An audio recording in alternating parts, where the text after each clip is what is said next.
सबसे पहली और सबसे बड़ी बात जो एल्बर्ट आइंस्टाइन की लाइफ हमें सिखाती है, curiosity is the way of new city.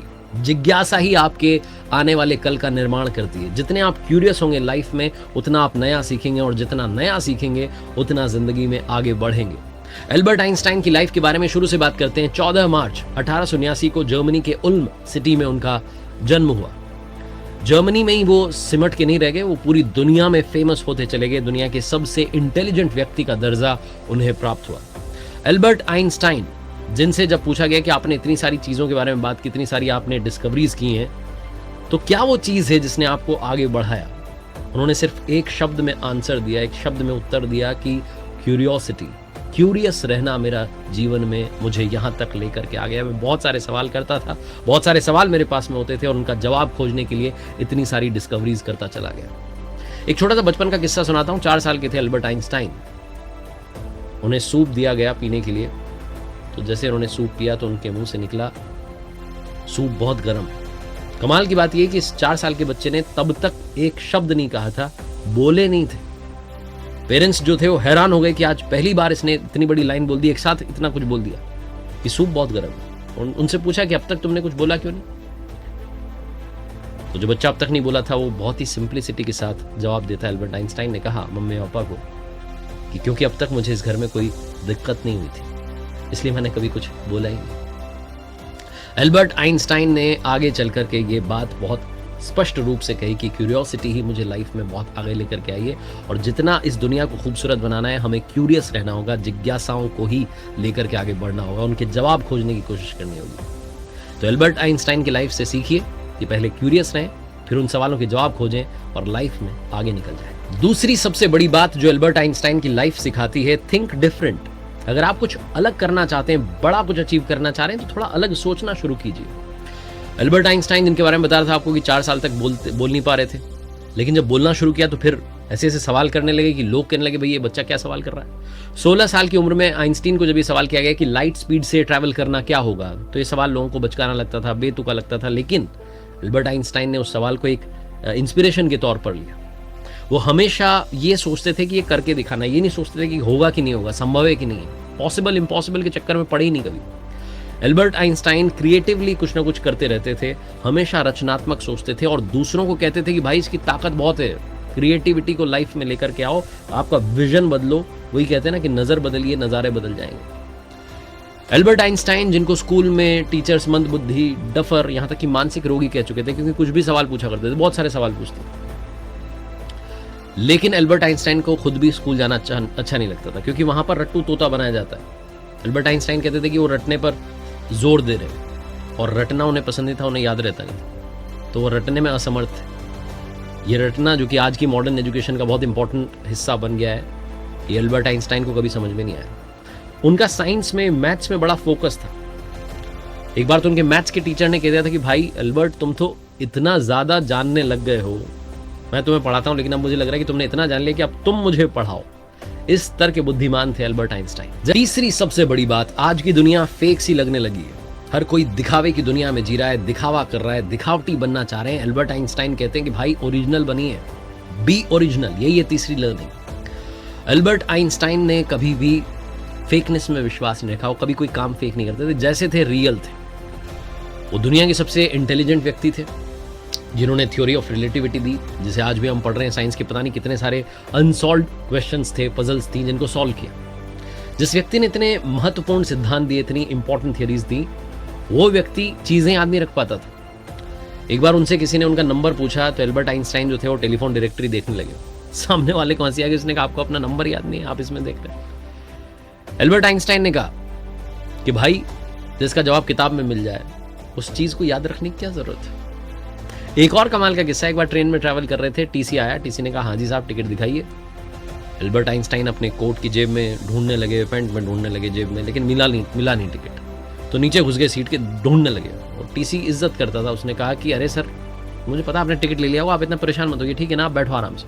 तब भी ढूंढे जा रहे थे। टीसी ने हाथ जोड़ के कहा बस ठीक है, मैं समझ गया आपके पास है टिकट, आप बिना टिकट यात्रा थोड़ा ना करेंगे, इतने बड़े साइंटिस्ट।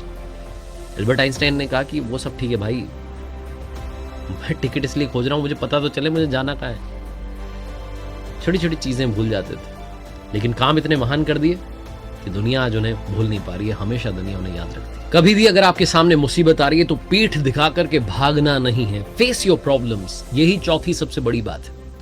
आज आइंस्टाइन को हम जीनियस के तौर पर जानते हैं, उनके बारे में बात करते हैं, उनसे सीखना चाहते हैं, लेकिन सबको मालूम है कि उन्होंने भी कई बार फेलियर का सामना किया है, उन्होंने भी कई बार हार का सामना किया है, लेकिन हार मानी नहीं।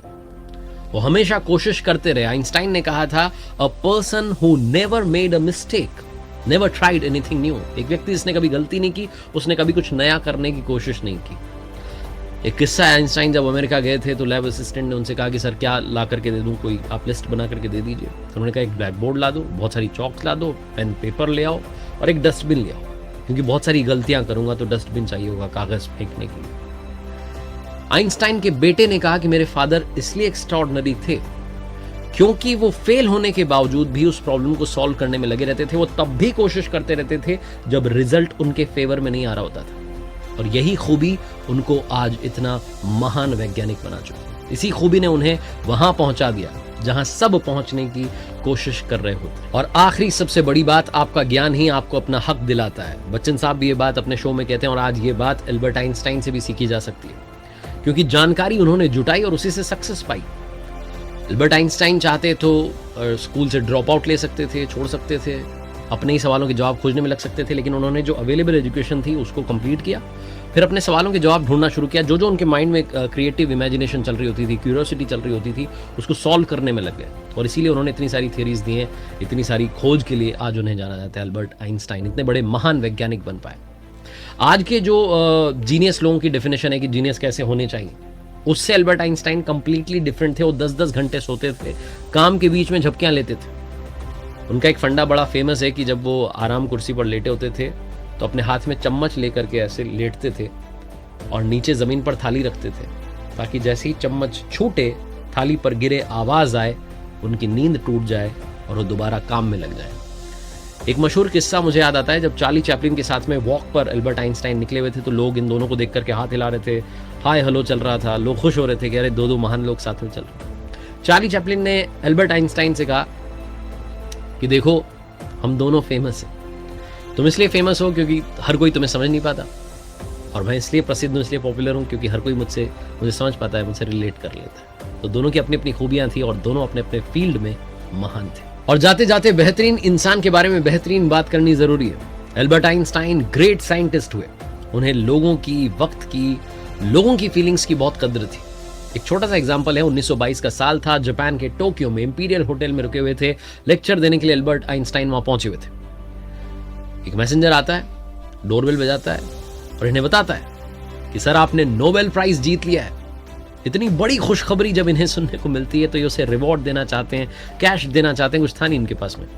तो ये क्या करते हैं, इंपीरियल होटल का जो नोट पैड होता है उस पर लिखते हैं और वो नोट जो उस मैसेंजर को दे देते हैं। जर्मन में उसमें एक सेंटेंस लिखा था इन्होंने कि सक्सेस और उसके साथ आने वाली जो बेचैनी है, उसकी बजाय शांत और विनम्र जीवन आपको ज्यादा हैप्पीनेस देगा। और साथ ही लिखते हैं कि जहां चाह वहां राह, और उससे कहते हैं कि संभाल के रखना, आने वाले समय में ये बहुत कीमती नोट होगा। तो जो कागज का टुकड़ा था जिस पर यह सेंटेंस लिखा था, बाद में जब उसकी नीलामी हुई तो 2 करोड़ रुपए में उसे खरीदा गया। आप समझ सकते हैं कितने महान थे Albert Einstein. I am sure उनकी लाइफ से आप आज इस वीडियो में बहुत कुछ सीख चुके होंगे और सीख करके जाएंगे और लाइफ में इंप्लीमेंट करेंगे। बस यही आपसे कहना है, ऊपर वाले के आशीर्वाद के साथ, अपनी मेहनत और अपनी फैमिली के प्यार के साथ, अपने लव्ड वंस के प्यार के साथ कर दिखाओ कुछ ऐसा कि दुनिया करना चाहे आपके जैसा।